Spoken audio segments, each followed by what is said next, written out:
So material में we are starting from budgets, and the first budget is production budget.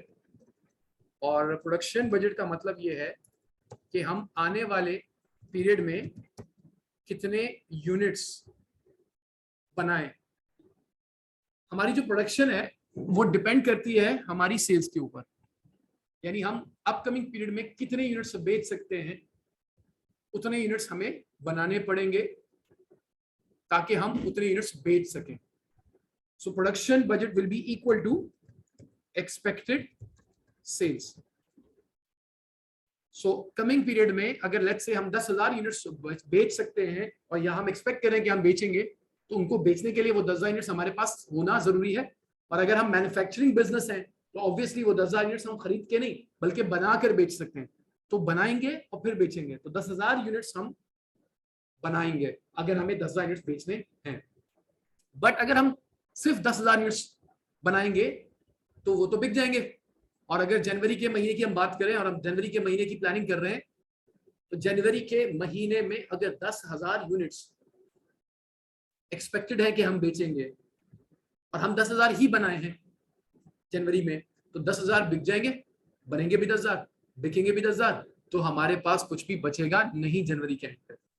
लेकिन अगर हम चाहते ये हैं कि जनवरी के एंड तक हमारे पास कुछ यूनिट्स बच जाएं ताकि फरवरी में जो हम बेचेंगे उसके लिए कुछ ना कुछ यूनिट्स पहले से पड़े हुए हों, ताकि कोई ऊंच नीच हो जाए, प्रोडक्शन में कुछ आगे पीछे मामला हो जाए तो हमारे पास पहले से कुछ यूनिट्स पड़े हुए हों ताकि हम उसको बेच सकें और हमारी जो सेल्स का प्रोसेस है वो रुके नहीं। तो हम फिर जितने यूनिट्स पीरियड के एंड पे यानी जनवरी के एंड पे जो हम बचाना चाहते हैं वो भी हमें प्रोड्यूस करने पड़ेंगे।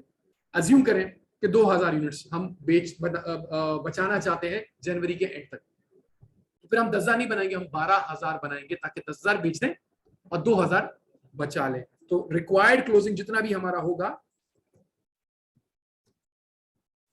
रिक्वायर्ड क्लोजिंग स्टॉक जितना भी हमारा होगा किस चीज का, फिनिश्ड गुड्स का, वो हम इसमें ऐड कर देंगे। अच्छा, लेकिन ये भी हो सकता है कि 12,000 में से हमारे पास कुछ यूनिट्स पहले से यानी जनवरी के शुरू में और दिसंबर के एंड पर या जनवरी के शुरू में हमारे पास पहले से पड़े हुए हो। से फॉर एग्जांपल 3,000 यूनिट्स हमारे पास पहले से पड़े हुए। अब जरूरत 12,000 यूनिट्स की है, 10,000 बेचने के लिए और 2,000 बचाने के लिए। 12,000 की जरूरत है और 12,000 में से पहले से ही कितने पड़े हुए, 3,000। तो अगर मैं 12,000 अब बनाऊंगा और 3,000 पुराने पड़े हुए होंगे तो टोटल कितने आ जाएंगे, 15,000। उसमें से बिकेंगे कितने, 10,000, तो कितने बच जाएंगे, 5,000। तो हमने तो 5,000 नहीं बचाने थे, हमने तो 2,000 बचाने थे। तो अब हम क्या करें, हम ये करेंगे कि जो 12,000 यूनिट्स आ रहे थे, 10,000 प्लस 2,000, उसमें से जो पहले से पड़े हुए वो माइनस कर देंगे, जिसको हम कहते हैं opening stock. So minus opening stock किस चीज का, फिनिश्ड गुड्स का, वो हम इसमें से क्या कर देंगे, माइनस कर देंगे। सो मेरी ही एग्जांपल जिसमें सेल्स कितनी एक्सपेक्ट की है मैंने, 10,000, that's something that I have assumed, मैंने खुद से अज्यूम किया कि लेट्स से हम 10,000 यूनिट्स बेचना चाहते हैं प्लस 2,000 पीरियड के एंड पे बचाना चाहते हैं और पहले से अज्यूम करते हैं कि 3,000 पड़े हुए हैं। तो हमें कितने यूनिट्स हमें 9,000 यूनिट्स जो है वो प्रोड्यूस करने पड़ेंगे, and that's called our budgeted production या प्रोडक्शन बजट। अच्छा, एक्सेल के अंदर हम इस 9,000 को अगर अकाउंटिंग फॉर्मेट में लेके जाना चाहते हैं ताकि हम चाहे 9 के बाद कॉमा आ जाए, तो हम यहाँ जाएंगे और ये कॉमा का फॉर्मेट सेलेक्ट करेंगे। हमने कॉमा लगाया तो ये फॉर्मेट सेलेक्ट हो गया। अब इसके बाद पॉइंट के बाद 2 जीरोस भी लग गए। सो अगर हम पॉइंट के बाद 2 डेसिमल प्लेसेस तक दिखाना चाहते हैं तो एज इट इज रहने दें, और अगर आप डेसिमल प्लेसेस कम करना चाहते हैं तो हमारे पास यहाँ ऑप्शंस है, इंक्रीज एंड डिक्रीज, दोनों दिए हुए। ये डिक्रीज का है और ये इंक्रीज का है। तो हमें डिक्रीज करना है तो हम इसको एक दफा प्रेस करेंगे, 2 दफा प्रेस करेंगे तो आपके पास पॉइंट सिस्टम खत्म हो चुका है। अब 9,000 होल नंबर में ही दिख रहा है। सो 9,000 यूनिट्स आपके पास प्रोडक्शन बजट आ गया। ठीक है, ये हमारे पास प्रोडक्शन आ गई है। और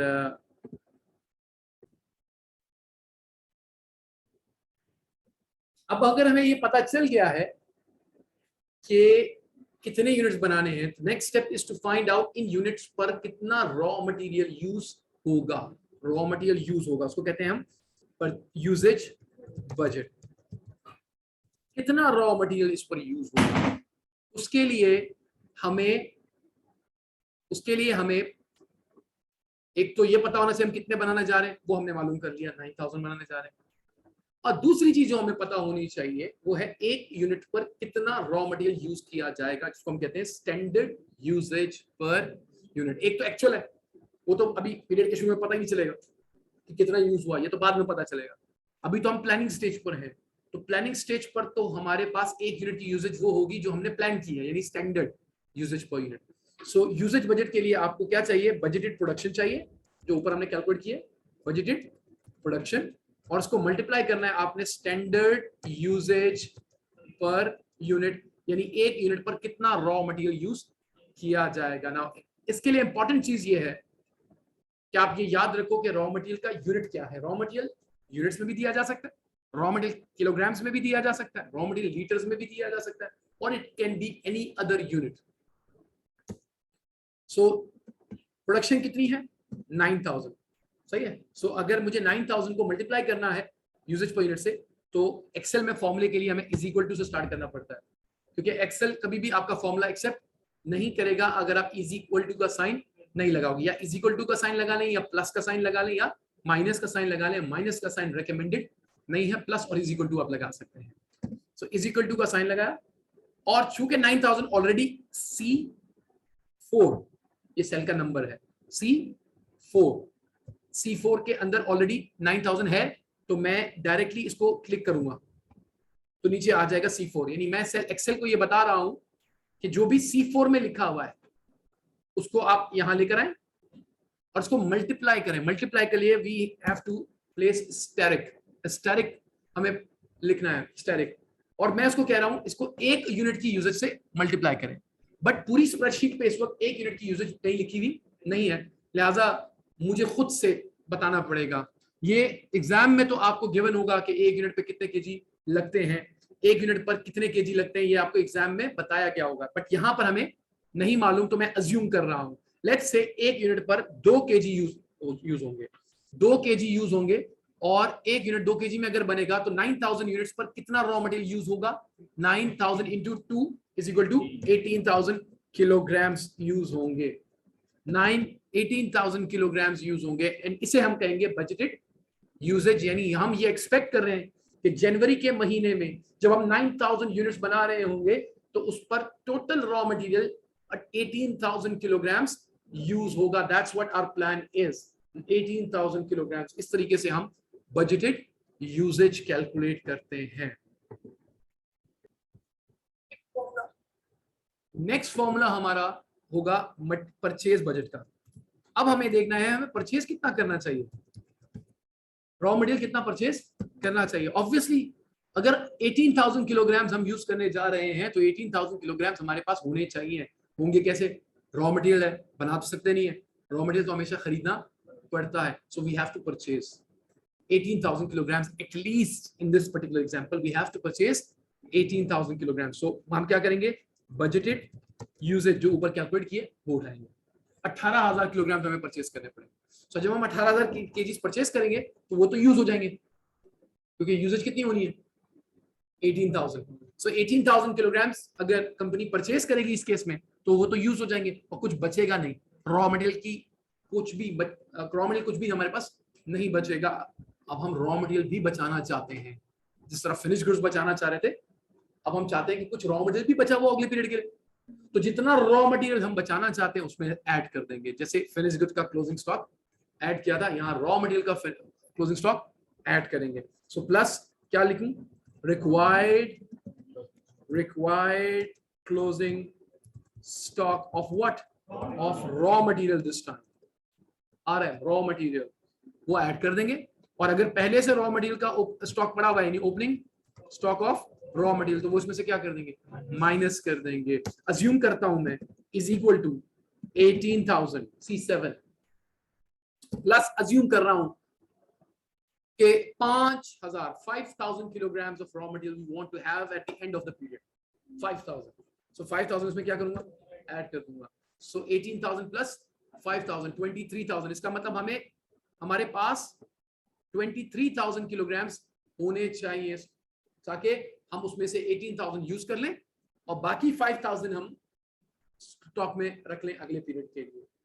अब अगर पहले से हमारे पास रॉ मटेरियल पड़ा हुआ हो, मैं अज्यूम कर रहा हूं 3,000 किलोग्राम से हमारे पास, बल्कि 3 नहीं, चले 4,000 किलोग्राम हमारे पास पहले से पड़ा हुआ है, तो मैं 4,000 इसमें से क्या करता हूं, माइनस कर दूंगा। If out of 23,000 we already have 4,000 kilograms, तो हम उसमें से माइनस करके बाकी परचेज करना पड़ेगा। 4,000 पहले से है, 23,000 चाहिए, तो 23,000 में से 4,000 तो पहले से पड़े हुए हटा दें, बाकी हमें परचेज करना पड़ेगा, and it will be 19,000। So let's enter 19,000 kilograms. अच्छा, मैं नहीं चाहता कि ये यहां पर हो, मैं थोड़ा इधर चाहता हूं, तो मैं इसको यहां से कंट्रोल एक्स प्रेस करूंगा, कंट्रोल एक्स प्रेस करूंगा, तो ये यहां से कट हो जाएगा, और जहां लेके जाना चाहता हूं उधर control V, V for victory, control V मैं प्रेस करूंगा, तो उस सेल में ये उठकर आ जाएगा एज इट इज, और ये चूंकि किलोग्राम्स में होगा तो मैं यहाँ किलोग्राम्स में। So 19,000 kilograms should be my purchases for the upcoming period if we want to meet our demand. अब कभी कभार वो आपको कहता है वैल्यू ऑफ परचेसेस निकाल के बताएं भाई, ये जो आप परचेस करने जा रहे हैं 19,000 किलोग्राम्स, ये आपको पड़ेंगे कितने के, इनकी टोटल वैल्यू क्या होगी डॉलर्स में। तो बहुत आसान है, जो आपने बजटेड परचेसेस कैलकुलेट किए हैं इनटू केजीज या यूनिट्स, जिसमें भी आपने किया है, वो आप मल्टीप्लाई कर दें परचेज कॉस्ट पर यूनिट या पर केजी, जो भी रॉ मटेरियल का यूनिट है, केजी लीटर जो भी है, उसका 1 केजी या 1 लीटर या 1 यूनिट कितने का पड़ रहा है डॉलर्स में, उसको आप मल्टीप्लाई कर दें किससे, जितनी आप परचेस करने जा रहे हो, यानी 19,000 जो आप परचेस करने जा रहे हो, उसमें से हर यूनिट कितने का मिलेगा, प्राइस कॉस्ट, वो आप इसके साथ क्या कर दें, मल्टीप्लाई कर दें। मैं अज्यूम कर रहा हूं 19,000 में से लेट्स से हर केजी $5 का है, लेट्स से कितने का है, $5 का है, तो 5 इंटू 19,000, 19,000 कितने के पड़ेंगे, फिर नीचे आ गया है, मैं कंट्रोल एक्स करके इसको कंट्रोल वी करके ऊपर लेके जाता हूं, बट 95,000 से पता नहीं चल रहा ये डॉलर्स में है, पता नहीं चल रहा डॉलर्स में है। मैं चाहता हूं कि जो भी मेरी एक स्प्रेडशीट देखे उसको दिखे कि ये डॉलर्स है, तो मुझे जाना पड़ता है यहां पर, ये फॉर्मेट्स का है, तो यहां से डॉलर आपको दिख रहा है, तो डॉलर का साइन सेलेक्ट कर सकता हूं, अदरवाइज मैं यहां पर क्लिक करता हूं तो मेरे पास बाकी करेंसीज भी आती हैं, और करेंसीज चाहिए तो इस पे क्लिक करके और भी करेंसीज वो खोल देगा, जैसे यहां से और करेंसी सारी आ रही होंगी, but for the time being we don't need any other currency, but आप यहां से कोई करेंसी सेलेक्ट कर सकते हो। So since we already have this dollar sign here, तो मैं डॉलर पे क्लिक करता हूं, तो डॉलर का साइन आ गया, और जब भी डॉलर पे क्लिक करूंगा वो 2 डेसिमल प्लेस से कर देगा, फिर इसको यहाँ पर कम कर दूंगा। अब a user will come to know कि ये 95,000 क्या है, ये डॉलर्स हैं, और उसको पता चल गया है ये डॉलर्स का फॉर्मेट है, $95,000, that's called value of purchases. So अगर आपको एक्सेल के अंदर टेक्स्ट बॉक्स इंसर्ट करना हो, टेक्स्ट बॉक्स इंसर्ट करना हो, तो 2 है। ओल्डर वर्जन में आपको जब आप इंसर्ट पे जाओगे तो इंसर्ट पे आपको शेप्स नजर आ रही होंगी, शेप्स लिखा हुआ होगा, राइट। मेरे पास यहाँ पर इलस्ट्रेशन के नाम से शेप्स, आपके पास वो शेप्स के नाम से आ रहा होगा, लेकिन न्यू वर्जन में ये शेप्स की एरिया में नहीं है, बल्कि ये इधर टेक्स्ट का एरिया दिया हुआ है, टेक्स्ट का। तो आपके पास किस में होगा, शेप्स में होगा, तो शेप्स के ऊपर आप क्लिक करेंगे, वहां insert text box, text box तो आप क्लिक करेंगे, टेक्स्ट बॉक्स आ रहा होगा, पूरा एक बॉक्स खुलेगा शेप्स में, और वहां पर टेक्स्ट बॉक्स का एक आ रहा होगा इस तरह का, इसको आप क्लिक करेंगे तो ये वाला साइन देखिए, इस तरह का साइन दिख रहा होगा, कर्सर चेंज हो गया, ये बेसिकली आपको बता रहा है किस साइज का टेक्स्ट बॉक्स चाहिए। तो आप इसको लेफ्ट क्लिक प्रेस करेंगे और इसको ड्रैग करेंगे, माउस को राइट हैंड साइड पे करेंगे तो चौड़ा हो रहा होगा, विड्थ बढ़ रही होगी, और इस तरह करेंगे तो इसकी हाइट बढ़ रही होगी। ये तो जितना भी आपको चाहिए उतना आप सिलेक्ट कर लोगे, बट ये जरूरी है कि जितना पहले चाहिए था बाद में चेंज नहीं हो सकता, जब एक दफा क्रिएट हो गया उसके बाद आप इसको अप साइज कर सकते हो, छोटा कर सकते हो, बड़ा कर सकते हो, राइट। सो इस तरह आप टेक्स्ट बुक इस पे कर सकते हो। तो इसका फायदा ये होता है कि एक्सेल के अंदर बहुत बड़ी चीज आप लिखोगे ना तो वो फॉर्मेट अजीब सा हो जाएगा, तो जब भी आपको टेक्स्ट ऐड करना हो तो इट्स एडवाइजेबल कि टेक्स्ट बॉक्स के थ्रू ही उसको ऐड किया जाए, अगर बड़ी आपको एग्जांपल क्रिएट करनी है, इस तरह आप इंसर्ट करोगे। अब आप टाइप करना शुरू करोगे तो you will start writing it, but इसको वो सेल ट्रीट नहीं करेगा, इसके पीछे सेल्स हमेशा होंगे, इसको आप मूव कर सकते हो। सो ये जस्ट सेल के ऊपर आप टेक्स्ट बॉक्स रखा हुआ है, it is not deleting anything behind that text box, ठीक है, वो अपनी जगह पे शो कर रहा है।